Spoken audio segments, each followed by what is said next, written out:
So today we're going to speak about seasonal home maintenance. To me, home maintenance is vitally important, obviously, to extend the longevity of a home. Um, Everybody is well and truly aware of the ongoing housing shortage, not only in our communities but across the country.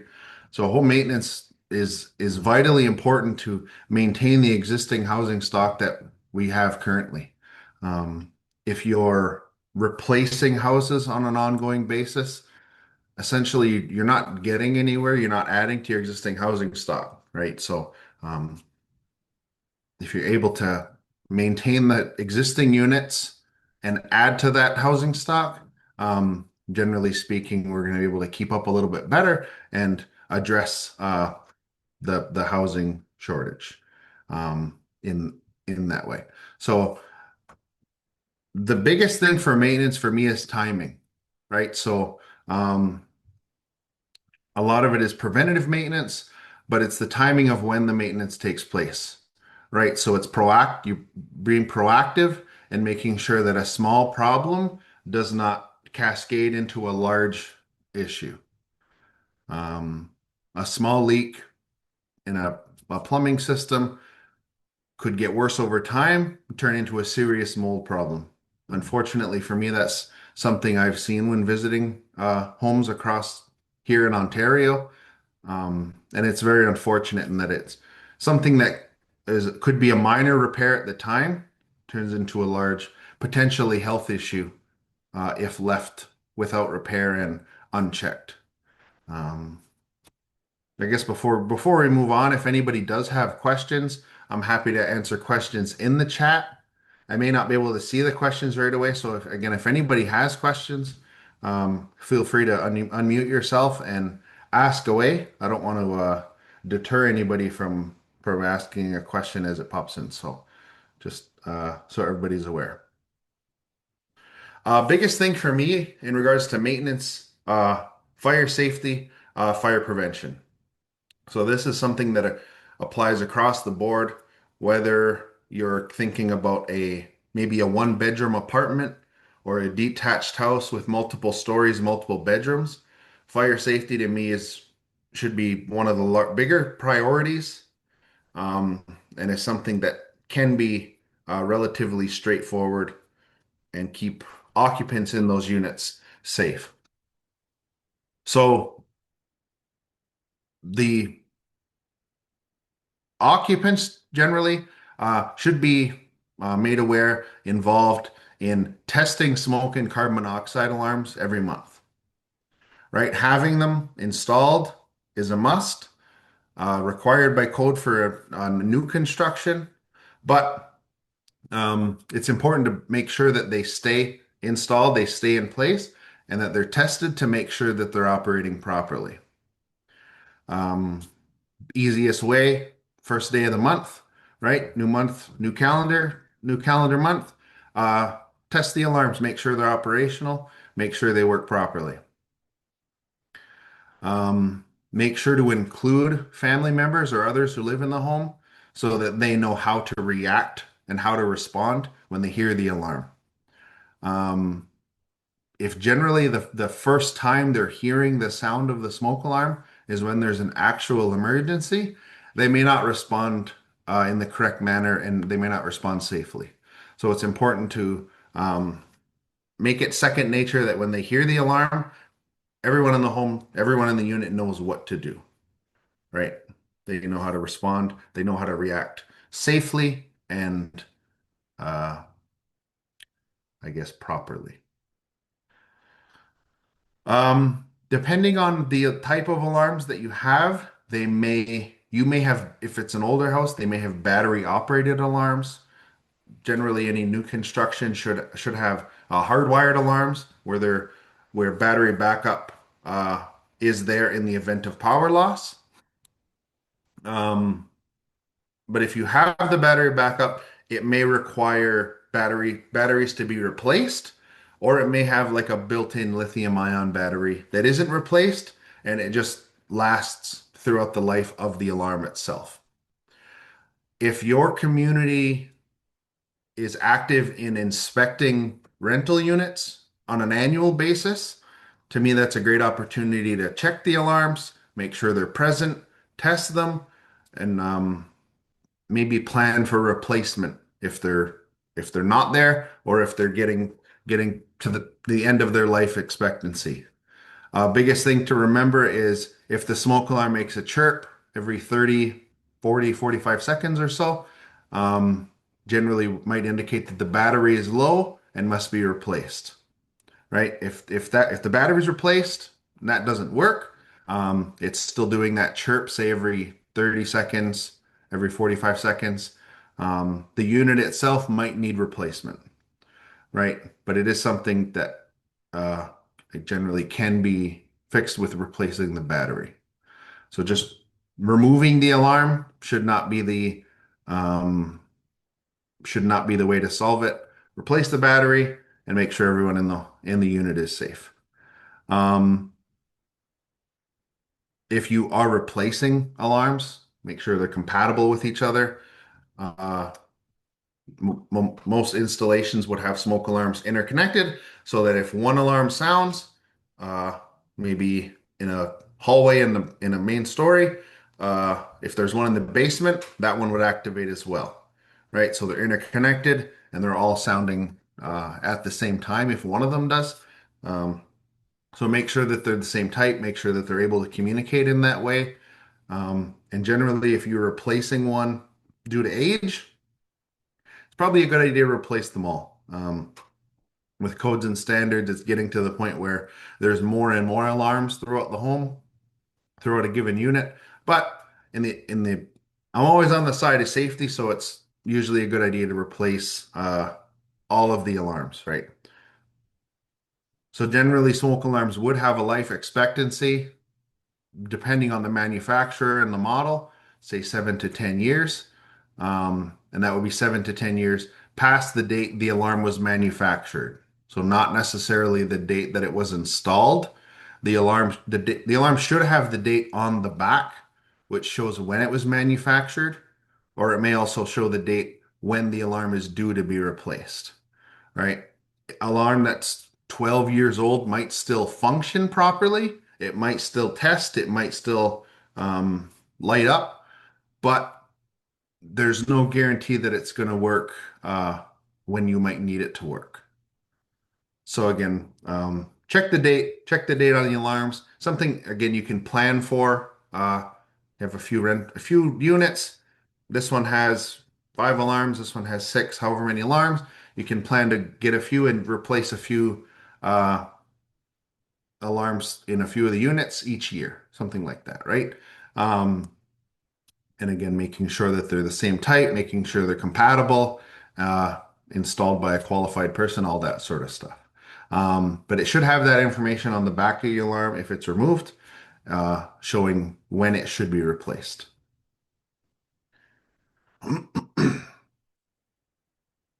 And lastly, as it relates to fire safety, fire prevention, is an escape plan, right? So escape planning goes hand in hand with testing smoke alarms. So if you're testing the alarm, uh, that would be a good time to practice, right? That home escape plan. So make sure that occupants are aware. I mean, there's templates um, here in Ontario.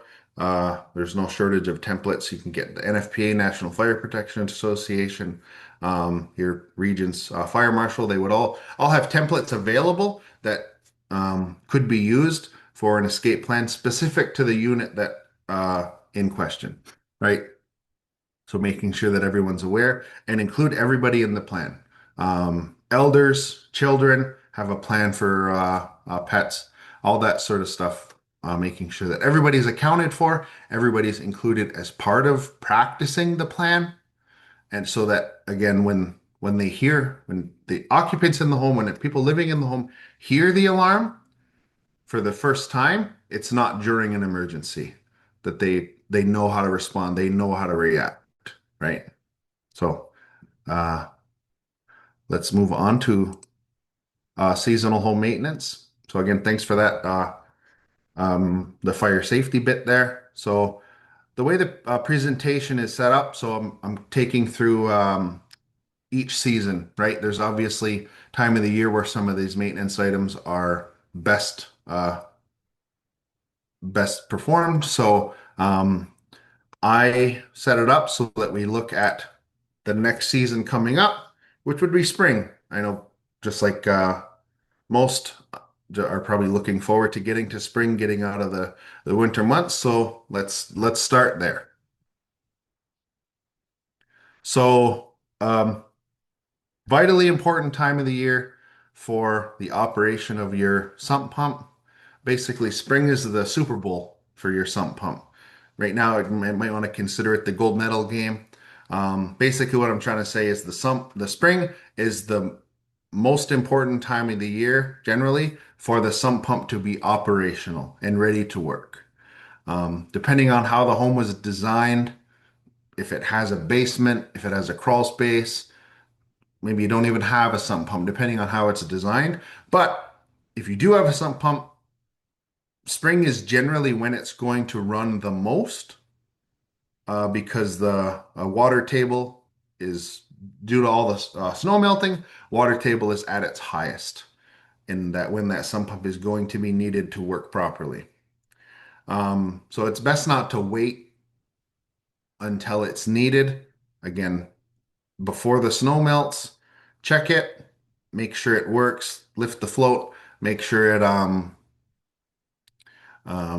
turns on, make sure it activates, discharges, all that sort of stuff. Make sure all the components are there. Make sure it has power. Make sure it's plugged in.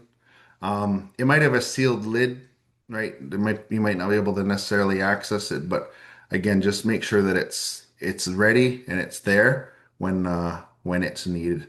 Make sure that the discharge is far enough away from the home, right? You don't want it to discharge directly.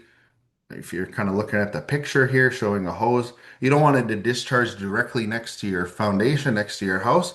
You want it a sufficient distance away so that it's not just cycling the same water around. Get it away from the house and um, get it out and get it away.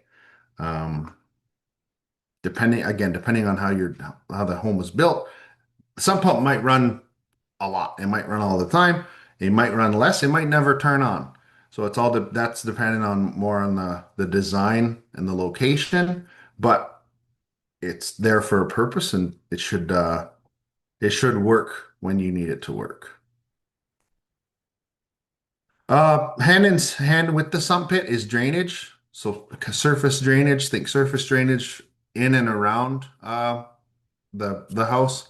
Um, it's very important to make sure that there is positive drainage away from the house and um, you don't have areas like shown on the picture here where you have water collecting near the home, near the foundation. Um, Generally, when the unit is backfilled, it would uh, when it's built, backfilled, should have positive drainage. Depending on how that's done, you might have settlement, you might have modifications that are made that change the grade, and you have areas where water would tend to collect. It's definitely important to make sure that you have positive drainage, you have the finished grade highest directly directly beside the foundation, and it drains surface water away. Maybe installing additional topsoil, it may be a little bit more serious of regrading. But if you have low areas, generally they could be filled in and um, again, getting that water away because any of this water that collects just finds its way to the sump pump, and you're just recycling the same water uh, all the time. So, oh, I see. We Our first comment is in relation to the hockey game, so that's perfect. Thank you, Shane. Um, Again, as it relates to drainage, downspout extensions. So if you have eaves troughs, if you have downspouts, there should be an extension on those downspouts. There's no shortage of different options. There's no shortage of assortments. of how it could be done. Um, Basically, if you have a downspout that has an elbow on it, I generally recommend at least a 5 foot extension on the end of that with a splash pad at the end to prevent soil erosion.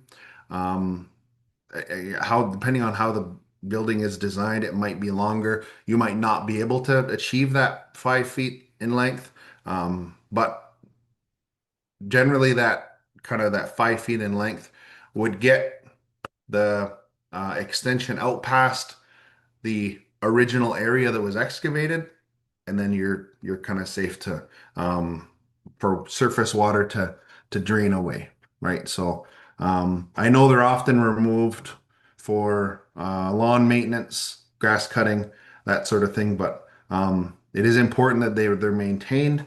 Um, I guess looking at the picture there, I guess on the right, showing that best option that runs into the ground. That's going to depend pretty heavily on the geography and the layout of your site. The only reason you'd kind of might consider that best is you don't have downspouts that would have to be removed for lawn maintenance, right? So not, maybe best for some, maybe not for others. May not be practical. So just something to consider. And again, very important to have a splash pad at the end, like here. This is the splash pad. Uh, what that does is, as the water comes out, runs on the pad and onto the ground, and it's going to prevent soil erosion. If you just have uh, the pipe or the extension terminate on the ground, or worse yet, the elbow just stops here, and you have water constantly flowing on the ground, you're going to get soil erosion. You're going to get water collecting in that area, and you're going to face a lot more issues, right? So, again, it's going to prevent that from happening. It's going to prevent soil erosion and make sure the water just drains away and won't be a problem for you. In the spring, so again, generally, after snow melts, it might be the first opportunity to inspect roof, exterior finishes, siding, and can have those addressed. So if you have uh, missing shingles, missing siding, right, may not be able to tackle those during the winter months. Generally, during the spring is when they might be addressed. One thing to maybe consider would be like new construction. So if you have a roof that was, even I guess a roof replacement at some point, maybe in the fall or in the early winter, depending on your weather. If you have shingles installed, but it's not warm enough or you don't have enough sun for them to seal, um, they might sit all winter and they're not properly sealed until the springtime. So that's when you might get shingles blowing off, shingles missing. So definitely something to consider if that's in your instance. But again, it's just a good time to that you can check some of these areas. Again, if you have a roof that maybe looks like the one on the left here, I think you're beyond maintenance and you're into repair or replacement. Um, but just something to consider. If you obviously if you have areas with staining, with leaks, um, they're going to get worse before they get better, essentially. So obviously something to maybe move up on the priority list and get those addressed. Either repairing to prevent leaks or replacing in instance of the left picture there. Da-da-da-da-da. Well, checking the roof, if you have eaves troughs, downspouts, um, generally would be a good time to check those and make sure that they're intact, make sure they're in place. If they maybe fallen off with filled with ice, anything like that, obviously something that should be addressed. Eaves troughs are vitally important to make sure that the home can effectively shed water that accumulates on the roof and away from your foundation. So, obviously, if anybody's not familiar, eaves water would collect in the eaves troughs here and eventually terminate on one of these downspouts that we looked at earlier. So, um, may not be something that you commonly see in your area in your jurisdiction, but definitely something that does help with um, again effectively shedding the water that would accumulate there. This one kind of just showing exterior cladding. Maybe if there's damage, um, generally something like this vinyl siding could be different sections replaced. Um, Generally, what you're going to find is if you have a section of siding that's a couple years old and you happen to have some siding that would match, or you can find some siding that technically matches the same color, due to the sun on the existing siding, it's not going to always match exactly. It's not going to always match properly. So you can replace it and make sure that it's whole, make sure the system is whole and intact. But appearance wise, it may not uh, look like it did before. What I've seen is removing and replacing with uh, maybe a piece of siding off the back of the house, putting that on the front, and then replacing with a new piece on the back. There's a little bit of expertise, there's a little bit of product knowledge that would go along with that, but just something to consider just for, I guess, appearances. Um, I mean, this is showing an air conditioner. If you're lucky enough to have an air conditioner for your specific unit, it would be a good time to make sure it's in good working order. Um, I guess maybe as an example, with newer technology, looking very similar to this could be an air source heat pump. I know I've visited a community where they had air source heat pumps installed, looking very similar to an air conditioner.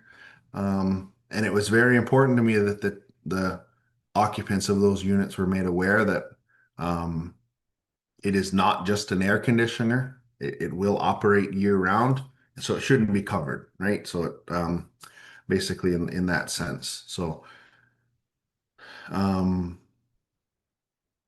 mm, definitely for um, in speaking with HVAC contractors over the years, I know for an air conditioner specifically, um, they don't really seem to be too supportive or requiring an air conditioner to be covered. Um, Somebody might put a tarp on it and cover it or whatever. Basically, they're designed to be outside. They're designed to um, work with the elements. But again, that's again would be based on your jurisdiction, your region there. Mhm. Attic insulation. I do see a question in the chat there. Was there something maybe specific on attic insulation that you were looking for?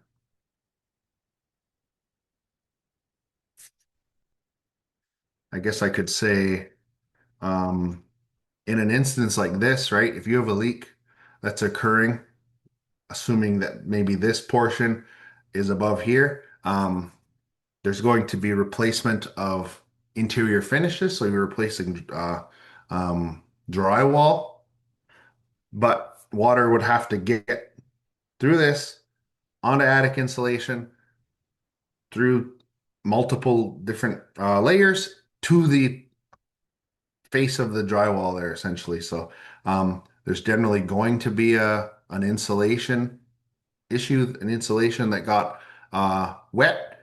Essentially, if you're referring to say bat insulation, even blown in insulation to an extent, generally the way it works is by holding air.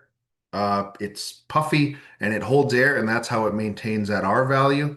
If it's wet, if it's compressed, if it's squished, it's not working to its full effectiveness. So if it's wet, water damaged, there's not necessarily a point of drying it. It's not working. It's not going to work properly, and it would have to be replaced. So making sure that it can be accessed, and this, I guess, the attic in this area can be accessed and replace water damaged insulation would be pretty typical of a maybe a repair in this instance. Again, in the spring, if you have a uh, exterior water supply, a hose bib, um, open up the shutoff, make sure that it's operational. The reason you want to, I guess in this instance, open it is to make sure that it is actually operational. If you have a exterior hose bib, um, maybe the shutoff is in a crawl space, in a basement, under a kitchen sink. There's not a few locations where it could be installed. Basically, if the valve, if it's not ever opened, if it's never opened and closed, it may not effectively hold water as it's supposed to. And you're not necessarily going to know until you go to use it. So if it's closed and it's holding water, that's fine. But if it's opened, could start to leak. If it won't close, again, then that's another issue that would require replacement. But again, just making sure that it's opened and closed and that it operates properly in both, I guess, orientations.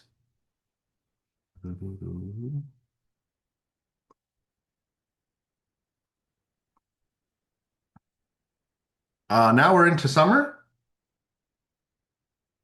Da-da-da. In the summertime, generally you might run into condensation, especially if you have copper plumbing pipes. Um, Generally, the biggest thing is to determine and confirm whether it's condensation or whether it's a leak, right? Plumbing pipes will condensate generally if the temperature of the room they're in is um, let me say warmer than the cold water inside the plumbing pipe or vice versa. Um, so it's uh, not uncommon, can be maybe solved with insulating cold water pipes. Um, but again, it's important to make sure that it is condensation and it's not a leak. Could be a small leak, maybe just left and ignored, assumed it's condensation. Generally, a leak is going to get worse before it gets better. And if left unchecked, unattended, again, could cascade into a larger mold issue, a large issue that's going to require major repairs. This, um, I guess, picture showing a floor drain.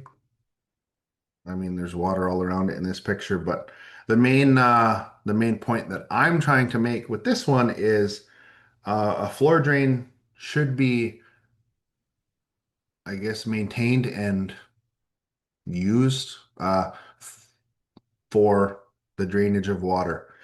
If it's just a floor drain and nothing ever drains into it, nothing ever goes into it, essentially there should be a trap which will, if again left unused, will eventually dry out, and the you're going to notice a funky smell out of this pipe if there's no water in the trap, essentially.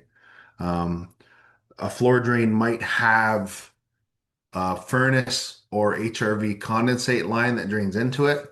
Basically, what that would be doing is, whether no matter how small, maybe a little bit drops here and there of water entering the trap, and that it's always full and always has water in the trap.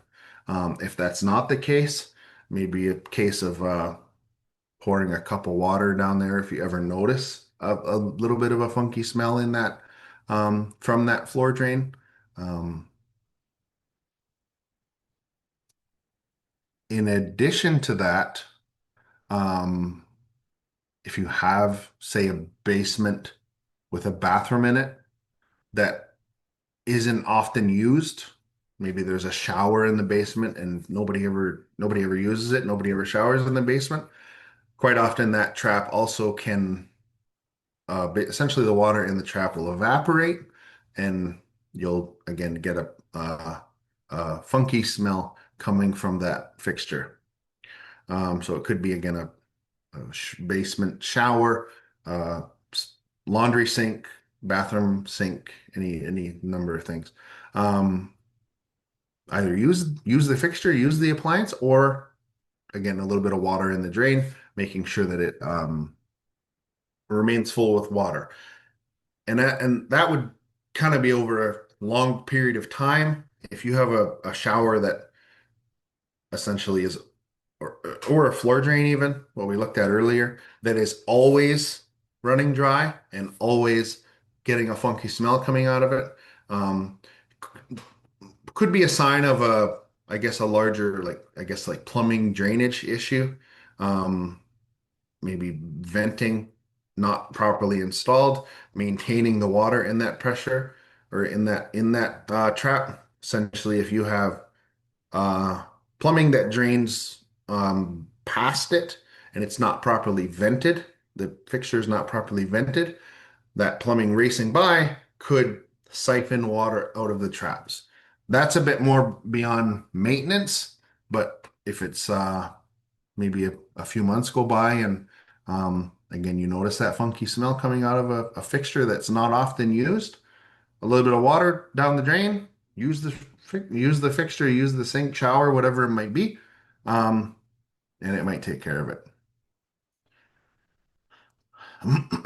um, Dryer, uh, I guess dryer duct cleaning.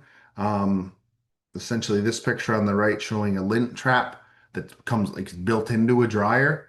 Um, Really, I don't really see a reason why it should not be cleaned after each use. Essentially, this will build up with lint, and um, it's supposed to be there to trap the lint from getting to the hose and to getting into the appliance itself.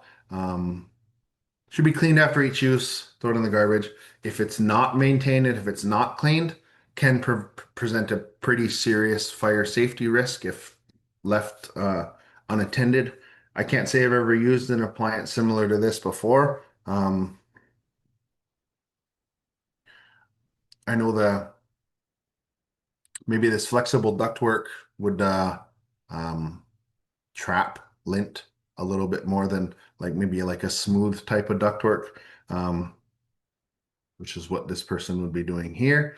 But again, for the average occupant, the average tenant, um, maintaining this dryer lint trap that is again built into the dryer is relatively straightforward.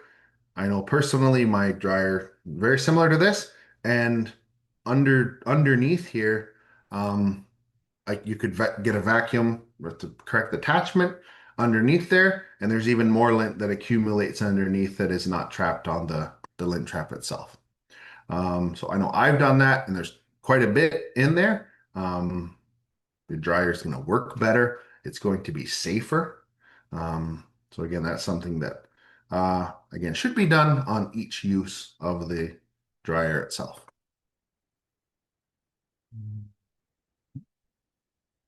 Uh, this is exterior caulking and weather stripping to an extent.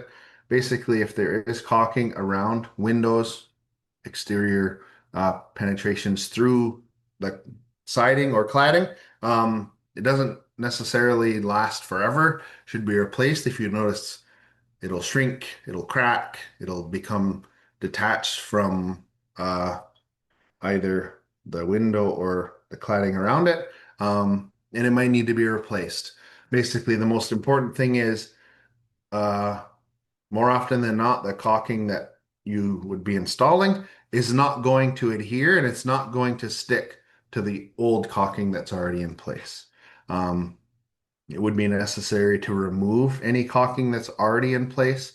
before installing new. Um, it's not if maybe removing the bottom portion and installing there, it's not going to adhere properly to the existing portions. Um, and it's intended that it's kind of replaced altogether. Maybe around one window or around there's another picture a little later with a maybe like around a pipe that would run through the siding.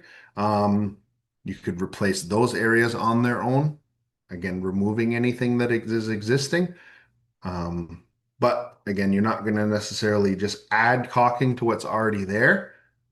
It's removal, it's replacement.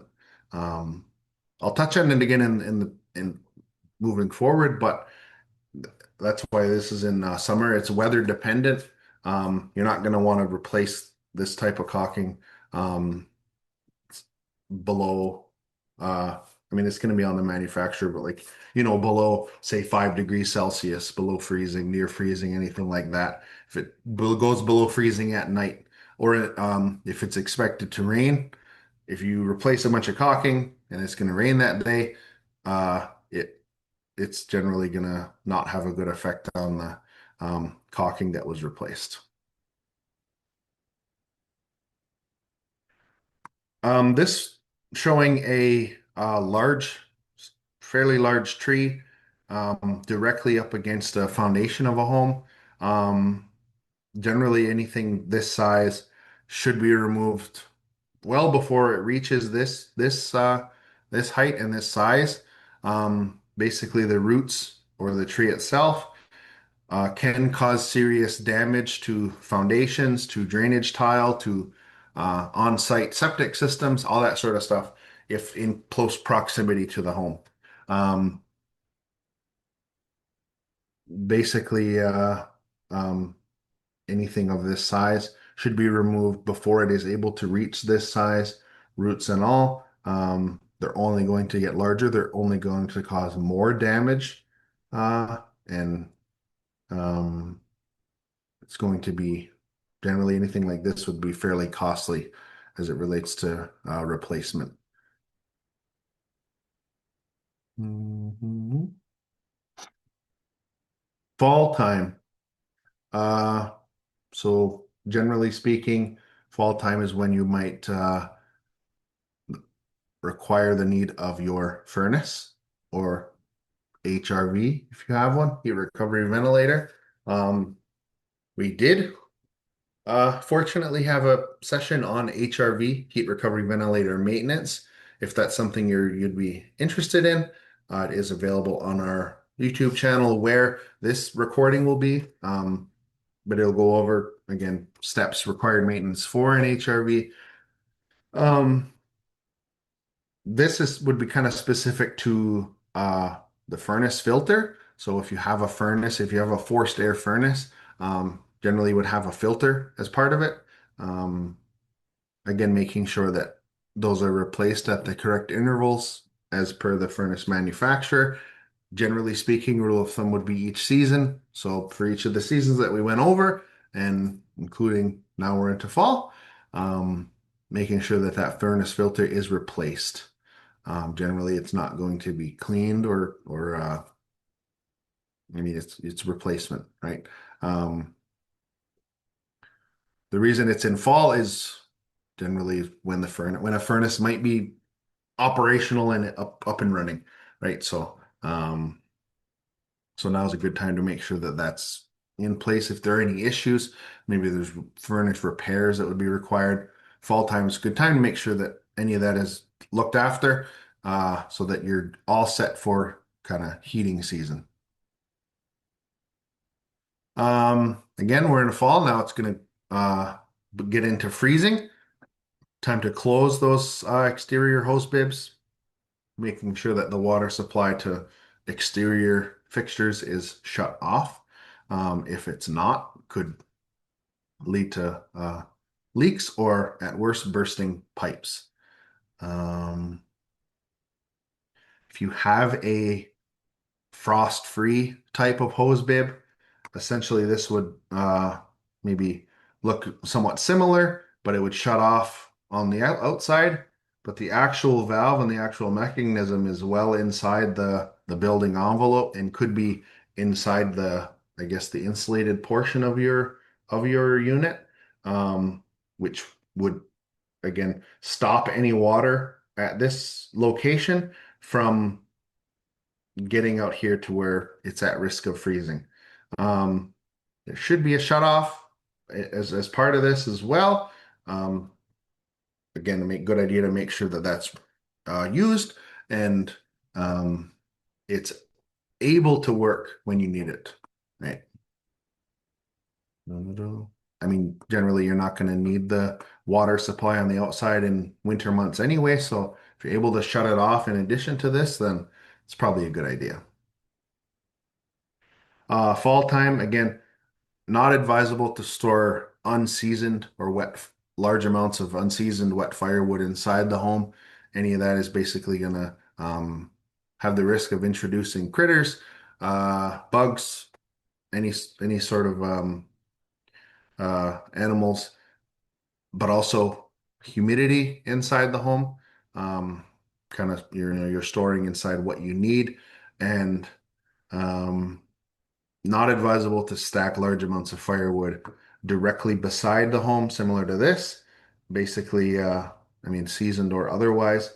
Um, basically, you run the risk of bugs, uh, any sort of termites, anything like that from getting and entering into the home in this region, in this location, this specific area. Um, and it also runs a risk of, I guess it presents a fire hazard if you're in an area of um, maybe a risk of forest fires.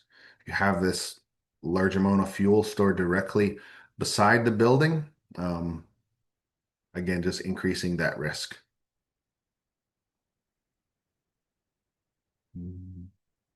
Uh, again, this is specific to caulking that we looked at earlier, showing a plumbing pipe extending out through the vinyl siding in this instance. Again, that's the hose bib. Um, generally best to install some caulking in this area to provide an adequate seal. This showing uh, doesn't have caulking currently, which should suffice in installing, again, suitable caulking. Again, caulking designed for exterior use, right? It's not a just whatever's available and let's go ahead. Designed for exterior use, rated for exterior use in this instance. And again, if there is caulking, removing that and installing new, as the new caulking will not adhere to the existing caulking and won't provide an adequate seal. Again, this might be another one where maybe you have a furnace installed, maybe you have an instance of new construction where this is done in maybe the fall time and you aren't able to install caulking until maybe the next spring. Um, Again, generally the caulking's not going to work properly, not going to install properly if installed at freezing temperatures or in poor weather conditions such as rain or snow. So, pretty common where maybe a house is finished up in the winter, late fall, and something like this might be left until the spring. So, again, that's a maybe a planning type of thing, but um, mhm. Lastly, we'll look at again winter months. So again, you're gonna have if you have a furnace, if you have an HRV, making sure that those are operational, making sure that the filters are replaced as necessary, make sure that the HRV is maintained as necessary. I don't unfortunately have enough time today to go over the HRV maintenance, but check out the specific videos on HRV maintenance on our YouTube channel, where this video will also be if you're curious. Um, yeah, and then replacing for air, if you have a forced air furnace, replacing the filter generally every season or as the manufacturer recommends. Winter, I know this is something that most people are probably dealing with currently, but excessive dryness levels. in the home during the winter. Um, if it's too dry, can lead to nosebleeds, dry skin, dry mouth, or elevated levels of static electricity in the home. If you have carpet, if you have rugs, you might notice that. Generally recommended to maintain relative humidity indoors between 30 to 55%. If you have an HRV that's operating, you can generally control that to a certain extent. If it's too dry, maybe the HRE might not be able to help. Might need to, if it's below 30% and there's nothing you can do, might need to consider a humidifier, adding some humidity. Again, you don't want to go beyond 55%. You don't want to go beyond that. That's when you're going to get into issues with respiratory issues, mold growth, any of that sort of stuff. So monitor it. There's meters you can buy to effectively monitor humidity in different rooms in different areas of the home. So just something to, I guess, keep an eye on. Um, so we did all our caulking on the outside, totally watertight, water sealed on the outside. Winter months, nothing for us to do. Let's look after caulking again inside. Um, Again, in high moisture areas, washroom, uh, between like a countertop and walls, top of a backsplash and walls, or in this instance, at the kind of the edge of a tub and the wall next to it. Um, Again, any of these, if there is caulking in place currently, maybe it's dry, maybe it's cracked, maybe it's um, not performing as it should be removed and have new caulking in place. Again, caulking specifically designed for those high moisture areas, kitchen, bathroom, um, those types of things. Not just necessarily any caulking. Um, Again, removing what's already there, replacing it with new. Um, I mean, this is something that, I mean, if I'm visiting a lot of homes, this is something I would see necessary pretty frequently. Um, I know there's no shortage of tools to remove caulking in these locations, and again, prep the area to install a new bead of caulking as necessary. Uh, it may not always be the prettiest, but with practice, it gets to uh, I guess acceptable, and most importantly, water resilient. This on the exterior. Um, Make sure that any exterior intake, exhaust, vents are clear from ice and snow buildup. Um,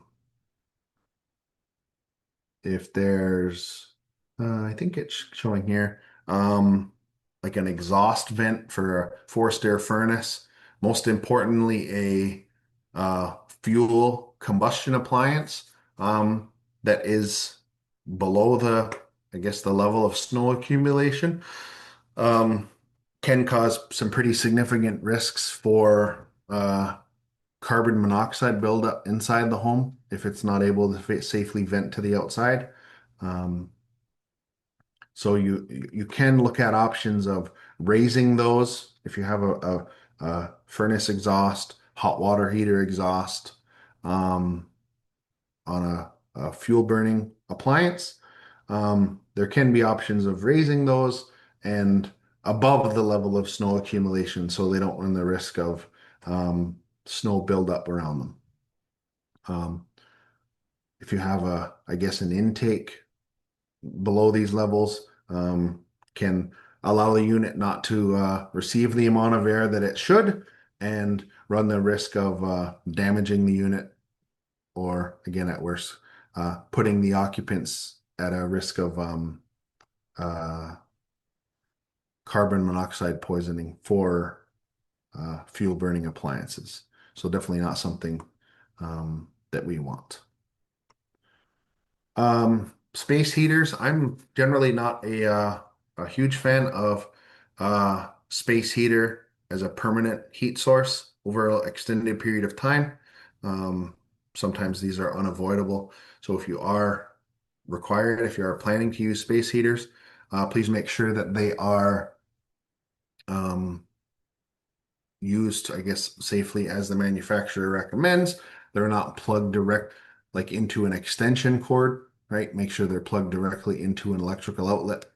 Um, and um, they should have a automatic shutoff mechanism so that if it tips over, if it falls, it should turn off. It should not operate at that point, and that's for safety. So that if they're, uh, I guess, not run the risk of causing a fire, and definitely maintain a clearance of 3 feet or 1 meter away from combustibles around the heater.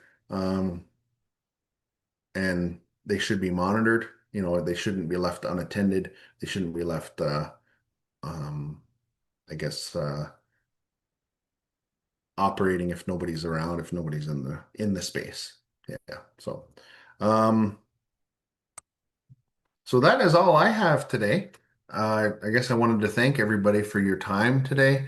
Thank the Canada Mortgage and Housing Corporation for sponsoring these sessions. I can make sure that everybody has access to the recording, to the slides themselves. Um, and again, we are planning one more session in March. Um, so please keep an eye on wherever we receive this information. If you see our website there, that's where we have the information on these registration information on these sessions. And I guess yeah, thank you everybody.